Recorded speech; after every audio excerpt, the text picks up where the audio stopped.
নমস্কার বন্ধুরা। অনেকদিন ধরে ইচ্ছা হচ্ছিল একটু ঘুরতে যাওয়ার, তো বেরিয়ে পড়লাম ছোটো করে উদ্দেশ্যে। এই দেখো তোমাদের দাদা বসে বসে বক বক করছে। তো আমরা একটা টোটো গাড়ির মধ্যেই আছি, আমরা যাচ্ছি বকখালি। এই দেখো রাস্তার মধ্যে যে ব্রিজটার ওপরে প্রায় কাছাকাছি এসেই পড়েছি। তো এই যাচ্ছি আমরা।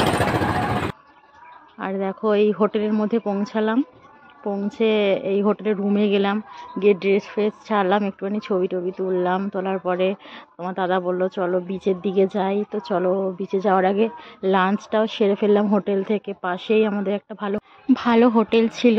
চলে এসেছি আমরা এখন দীঘা। দীঘার ঢেউ,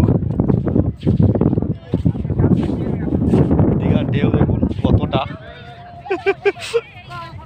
ঢেউই নেই, শুধু বালি।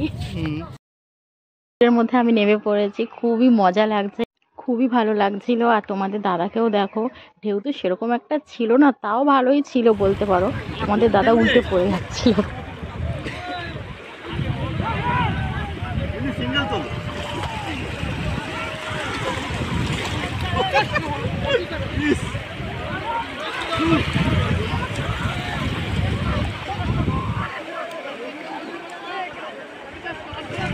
গেলাম আর একটু রেস্ট ফেস্ট নিয়ে ঘুম টুম দিয়ে বিকেলবেলায় দেখো বেরিয়ে পড়েছি, একটুখানি ছবি টবি তুললাম, একটু আনন্দ করলাম, সেলফি নিলাম। আর তারপরে সন্ধে যেই হলো, সে তো বীজের পাশেই মাছ ভাজা। দেখো কত সুন্দর সুন্দর মাছ ভাজা। তো যা হোক, একটু খাওয়া দাওয়া হলো, একটু আনন্দ হলো।